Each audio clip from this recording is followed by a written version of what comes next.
নবীজি যদি মক্কায় দাওয়াত দিতেন তলোয়ারের তারা, সবাই দূরে সরে যেত। নবীজিকে যারা পাথর মেরেছে নবীজি দোয়া করেছেন, নবীজিকে যারা গালি দিয়েছেন নবীজি তাদের জন্য দোয়া করেছেন, আল্লাহর হাবিবকে যারা পাগল বলেছেন আল্লাহর নবী তাদের জন্য দোয়া করেছেন। আল্লাহর নবীর চাচা যান আমির হামজা রাদিয়াল্লাহু তাআলা আনহুর কালিজা থটটা চিবিয়ে খেয়েছে, আল্লাহর নবী তাকে ক্ষমা করেছেন, আল্লাহও তাকে ক্ষমা করেছেন, কালমা পড়ে মুসলমান হয়েছে। আমাদের সমাজের লোক নামাজ পড়ে না, রোজা রাখে না, আল্লাহকে ডাকে না, তার কারণ একটাই, আমাদের দেশের কিছু ভণ্ড হুজুর যারা নিজেদিকে হুজুর বলে সমাজের বুকে পরিচয় দিচ্ছে, তারা কন্টেক্ট নিয়েছে। নামাজ পড়ো বা না পড়ো, রোজা রাখো বা না রাখো, আল্লাহকে ডাকো বা না ডাকো, অবশ্যই আমাদের কাছে নাজরানা নিয়ে আসবে, আমি তোমাদেরকে জান্নাতে নিয়ে যাব। আল্লাহ তাআলা কোরআনে বলেছেন, আমার নবীজি সাল্লাল্লাহু আলাইহি সাল্লামের হাদিস, এক শ্রেণীর আলেম কিয়ামতের দিনে সর্বপ্রথম জাহান্নামে প্রবেশ করবে। তারা কারা?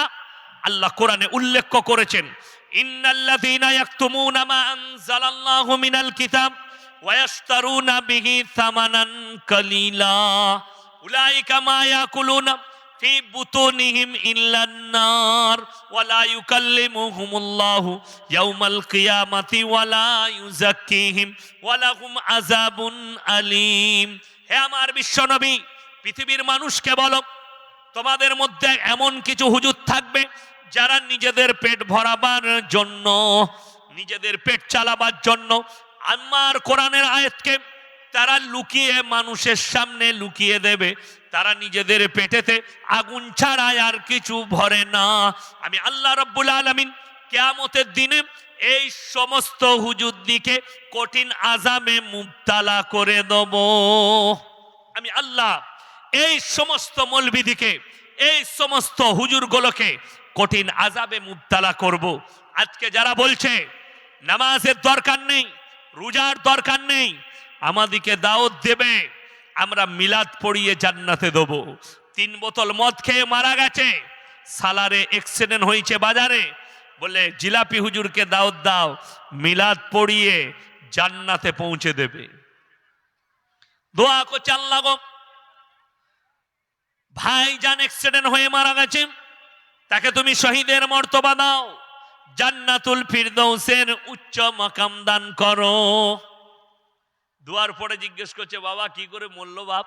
বলে আর বলো না, ছেলে খুব বদমাস ছিল, 3 বোতল মদকে অ্যাক্সিডেন্ট করেছে। তোবা তোবা, সালা মাতালু জান্নাতে, মাতালু শহীদ, বড় কষ্টের বিষয়। তাইলে আল্লাহর নবী চাচা যান কি অপরাধ করলো?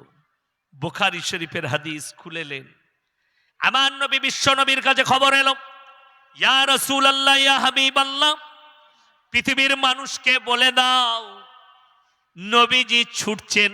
নবীজির কাছে সাহাবী খবর দিলেন, আপনার চাচা যান যেন মৃত্যু শয্যায় শুয়ে আছেন, যে কোনো সময় মারা যেতে পারে। নবীজি চাচা জানের কাছে গেলেন, চাচা হাত দুটো ধরে বললেন, চাচা গো একবার খালি কলমাটা পড়ে নাও, আমি তোমার জন্য আল্লাহর কাছে কেঁদে কেঁদে ক্ষমা চাইব। নবীজির চাচার উত্তর এলো, আমি যদি বার্ধক্যে কলমা পড়েলি লোকে বলবে মৃত্যু ভয়ে কলমা পড়েছে, বিসমিল্লাহ,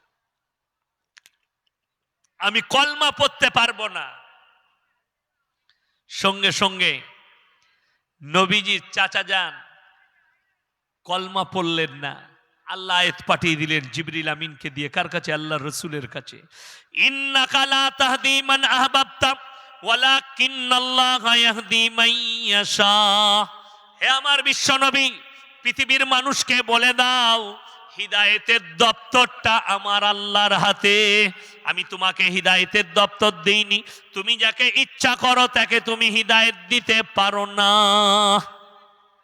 আমার ইচ্ছা নেই, তোমার চাচা কলমা পড়তে পারবে না। নবীজি চাচা যান চলে গেলেন। শুনেলেন আর পরে নবীজি কাঁদতে লাগলেন, ওগো আল্লাহ রাব্বুল আলামিন, তুমি আমাকে যতদিন না নিষেধ করছো আমি ততদিন আমার চাচার জন্য কেনে কেনে আপনার কাছে ক্ষমা চাইব। আল্লাহর নবী দোয়া করতে লাগলেন, আল্লাহর কাছে কাঁদতে লাগলেন চাচার জন্য।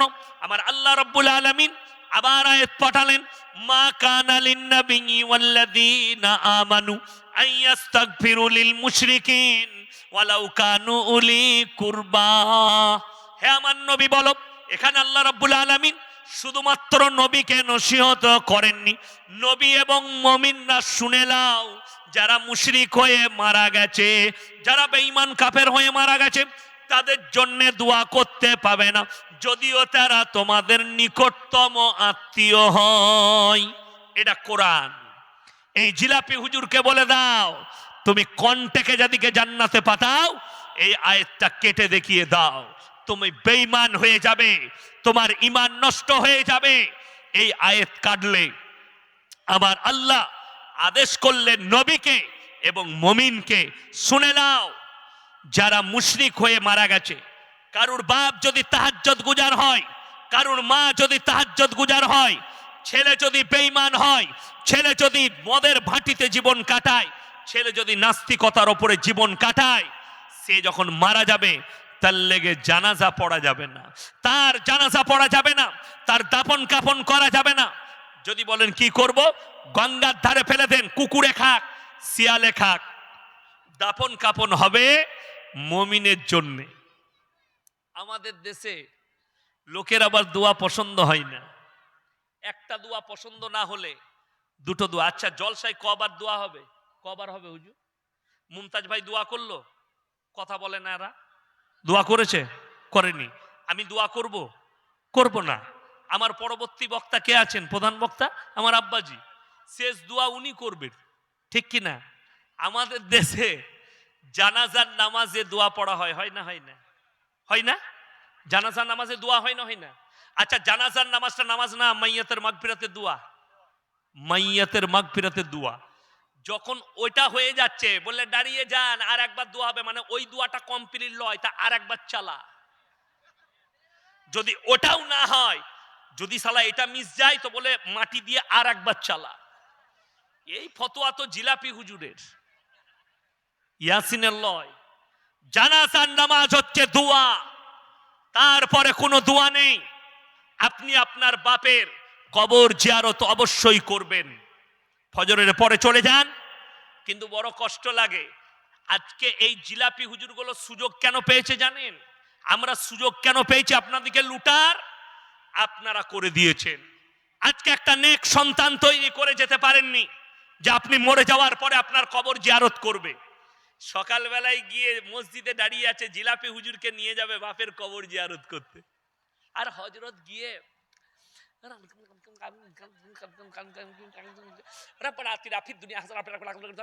3 दिन जियारत করে বলছে, बोले हजरत आपको क्या क्या दे? बोले एक लुंगी दे देना, एक बंडी। साला কবর পুজো করে লুঙ্গি পরিস, কবর জিয়ারত করে সেই দিয়া লুঙ্গি এই গুটকা খোররা পড়ে, আর আমি আমার বাপের মাদ্রাসায় ডাব পেরে গেছি, আমাকে হারাম খোররা ডাব চোর বলছে। বে তোরা মাজারের পয়সা চোর, চাদরের পয়সা চোর, অবাক হয়ে যাবেন। আমি খালি চিন্তা করি, মাজার নাই, হঠাৎ দেখতে পাবেন মাজার আছে, বলে কি ব্যাপার? বলে হুজুর স্বপ্ন দেখাই যে আমি এইখানে চলে এসেছি। শালা তলায় তলায় আবার রাস্তা আছে নাকি যাবা? আমি মনে করলাম আল্লাহ, কলকাতায় দেখবেন গঙ্গা পার করিয়েছে মেট্রোটাকে, শুনেছেন না শুনেননি? মেট্রো পার হয়েছে। আমরা আল্লাহ, আমাদের দিদি আবার এদের কবরের দিকে রাস্তা ফাস্তা করে দিলে নাকি সরকার দিয়ে, যে তলায় তলায় যাতায়াত করবি। হ্যাঁ বাস্তব।